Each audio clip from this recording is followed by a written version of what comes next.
Okay, welcome everybody. My camera here is not so good, but anyways, this is my first YouTube live, and I want to welcome you. My name is Cheryl, and I am a registered nurse, and I have 20 years of experience in the surgical critical care CVICU. And today is my usual 10 question Thursday, and I have my little phone here with my questions in it. So if you see me looking that way, that's what it is. All right, let's get started. All right, which of the following represents a secondary cause of acute respiratory distress syndrome or ARDS? A, near drowning. B, aspiration of gastric contents. C, pulmonary contusion. And D, hypovolemic shock associated with chest trauma or sepsis. The answer is D, hypovolemic shock associated with chest trauma or sepsis. Hypovolemic shock, the risk for ARDS development are categorized into either primary or secondary causes. Primary causes lead to a direct damage to the alveolar capillary membrane and include aspiration of gastric contents, pulmonary contusion, and near drowning. Secondary causes are not related to direct lung damage, but rather thought to be mediated by cellular or humoral injury to the capillary endothelial wall. Hypovolemic shock associated with chest trauma or systemic sepsis is considered a secondary cause of ARDS. Next question, diagnosis of acute myocardial infarction or AMI is based on all of the following findings except the keyword there. Elevation and fall of serum cardiac enzymes, that's A. History of ischemic-like symptoms, B. C. Changes on serial EKGs, D. ST segment, I can't even read. I just ate, that's probably why. ST segment elevation on the ECGs. Okay. The answer is ST segment elevation on ECGs. So diagnosis of acute MI is based on 2 of 3 findings. 1, history of ischemic-like symptoms. 2, changes on serial ECGs, T-wave inversion or ST segment depression. And 3, elevation and fall in the level of serum cardiac biomarkers like the troponin, IOT, myoglobulin, and CKMB. Of AMI patients, 50% do not present with ST segment elevation.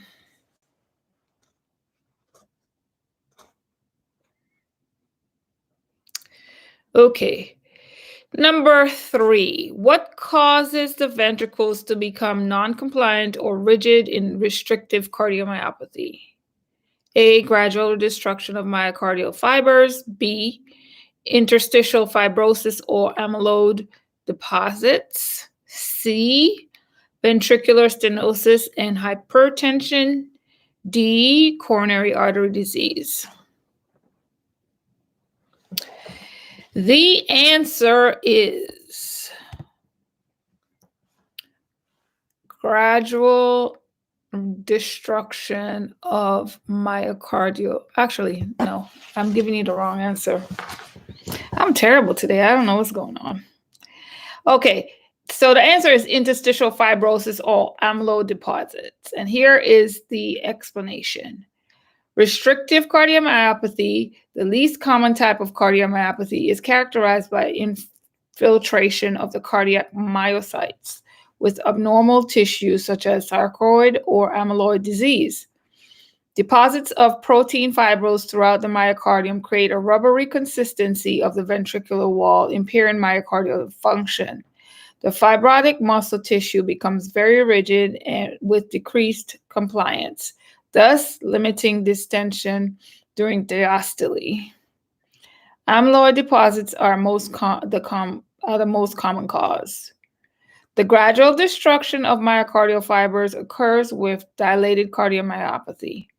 Ventricular stenosis and hypertension are causes of the non-obstructive form of hypertrophic cardiomyopathy.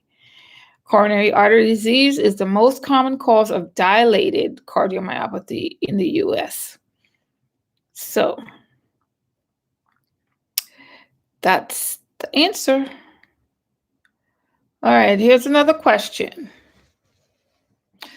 The nurse is caring for a newly admitted patient transferred from the emergency department to you due to digitoxicity or digitalis toxicity.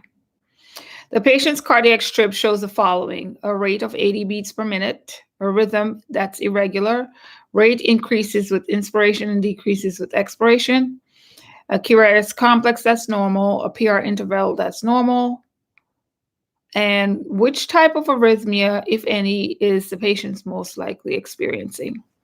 Normal sinus rhythm, sinus tachycardia, sinus bradycardia, sinus arrhythmia. Well, the rate is too low for bradycardia. The rate is normal for tachycardia. It's not normal sinus because the rhythm is irregular. So it should be sinus arrhythmia is the answer. And here is the long explanation. Digitalis toxicity is a complication of digoxin therapy, may cause sinus arrhythmia, which occurs when the sinus node discharges irregularly. It looks like a normal sinus rhythm except for the sinus irregularity.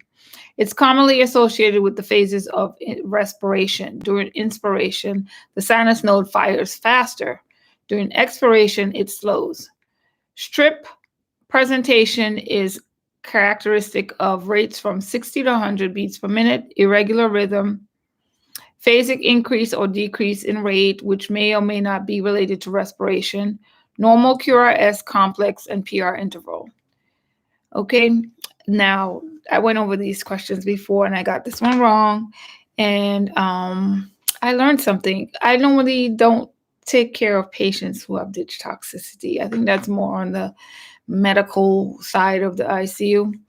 But it can happen if your patient has an MI and you come up, digitoxic or whatever, but, and they've gone through emergent Cabbage or something like that. All right, the other part of the explanation is sinus bradycardia has a rate of less than 60 beats per minute, which I said earlier, and in regular rhythm, normal QRS and PR. Sinus tachycardia has a rate greater than 100 beats per minute, regular rhythm, PR interval, usually normal unless P is buried in a T wave. QRS is normal. All right, number 5. A 61-year-old male with a history of congestive heart failure presents with a worsening of his pulmonary congestion. He has a history of hypertension and has been diagnosed with myocardial hypertrophy.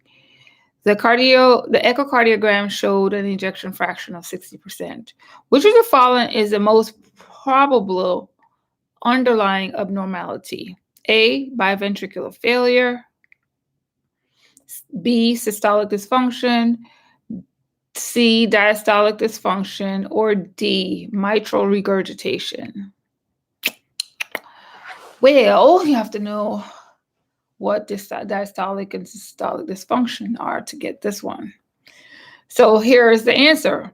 It is diastolic dysfunction. Diastolic dysfunction is frequently a result of ventricular hypertrophy. The enlarged ventricle wall limits the cavity volume, so decreased ventricular compliance, thus limited filling during diastole. The hallmark is a reduced stroke volume with normal ejection fraction. A systolic dysfunction abnormalities with contractility demonstrates a reduced stroke volume and an ejection fraction. This may also involve biventricular failure, but there is not enough information provided in the scenario to determine this. Mitral regurg results in diminished stroke volume as well. All right, number 6. A patient has a life-threatening, I squeezed my finger. A patient has a life-threatening bradycardia and undergoes a subsequent heart transplant. Which of the following drugs is the best medication to use to treat this patient's slow heart rhythm? Let me read it again. A patient has a life-threatening bradycardia and undergoes subsequent heart transplant. Which of the following drugs is the best medication to use to treat this patient's slow rhythm? A, dopamine, B, atropine, C, isoproterenol, D, epinephrine. What do you think? What are you thinking? Well, the answer is isoproterenol. So isoproterenol is a pure, non-selective beta-adrenergic agonist. It increases the heart rate and contractility and causes vasodilation in mesenteric, renal, and skeletal muscle tissue beds. The use of isoproterenol is typically reserved for life-threatening bradycardia, as significant tachycardia almost always accompanies its use. Adverse effects include tachyarrhythmias, myocardial ischemia, and hypotension. Atropine, dopamine, and epinephrine can all be used to treat symptomatic bradycardia. However, in this example, the patient undergoes a heart transplant, therefore will require treatment with isoproterenol. So your heart transplants, they may come out of the OR with isoprel. And usually their heart rate goal is usually over 100 beats per minute. And that's a drug that they use to control that rate. All right, number 7. Which of the following is a classic finding in cardiac tamponade? Everybody should know this. Okay, A, Carring sign, B, Brudinsky sign, C, Cushing's triad, D, Beck's triad. The answer is D, Beck's triad. Beck's triad is a classic finding in cardiac tamponade. Beck's triad includes hypotension, muffled heart tones, jugular venous distension. Other signs and symptoms of tamponade include tachycardia, shortness of breath, anxiety, decreased level of consciousness, and paradoxis. Brudinsky sign and Carring sign are both associated with meningeal irritation. Cushing's triad is a sign of increased intracranial pressure. It's the triad of hypertension, bradycardia, and irregular respirations. Some sources describe widened pulse pressure, increasing difference between systolic and diastolic BP as a third component of the triad, rather than irregular respirations.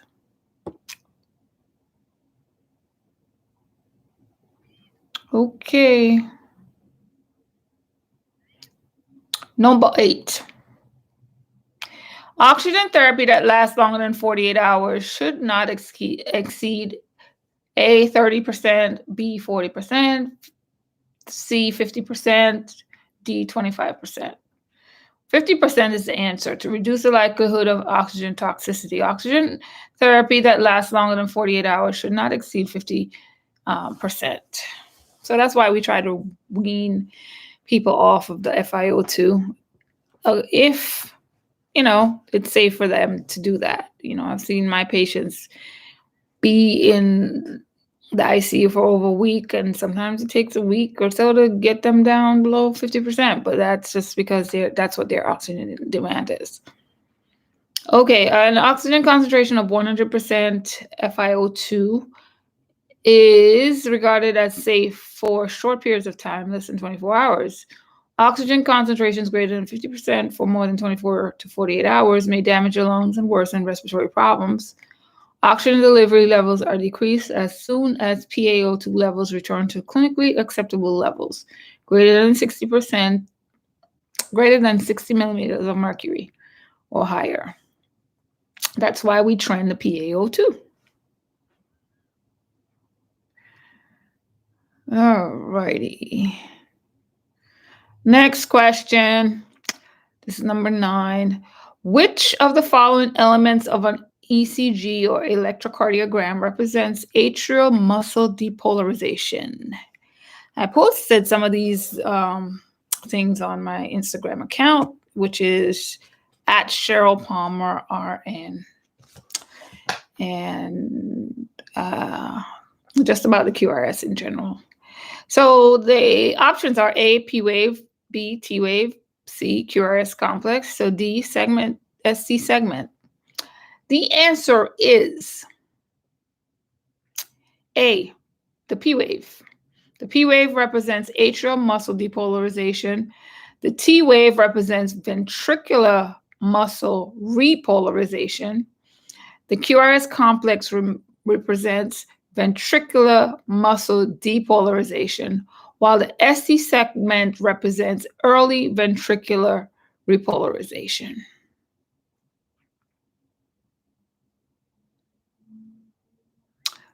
Okay, last question. Coronary artery bypass grafting, Cabbage.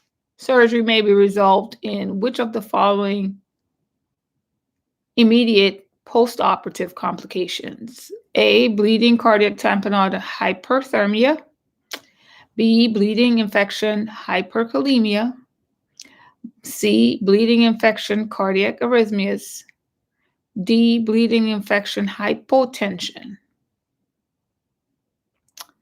Well, when you cut on the heart, you're cutting on electrical pathways, so that you got to remember that part. The answer is bleeding, infection, and cardiac arrhythmias. Cabbage is one method of revascularization generally used in patients with atherosclerosis of 3 or more coronary arteries, or in the case of a significant left main coronary artery disease. Possible complications in the immediate postoperative period after Cabbage surgery include bleeding from the vascular graft and anastomosis sites, cardiac arrhythmias, postoperative pain and anxiety, cardiac tamponade, infection. If median sternotomy is performed, ensure sternal precautions are implemented to avoid hyperextension of the chest. Hypotension from fluid loss may occur in the postoperative period. Hyperthermia may be a sign of infection or a response to anesthesia. Hypothermia is the usual response in the postoperative period as the patients are cold after leaving the OR, and it is not a complication. Hypokalemia and hypomagnesemia are common electrolyte imbalances in the postoperative period as stress hormones kick in and diuresis occurs. All right, so all my references for today is AACN, Essentials of Critical Care Nursing, that book. I have the ebook, and it's very, very helpful. And of course, Pocket Prep or Nursing Prep for your ACCRN exam is also helpful. You can stay connected with me on Instagram at Cheryl Palmer RN. My website is cherylpalmer.com.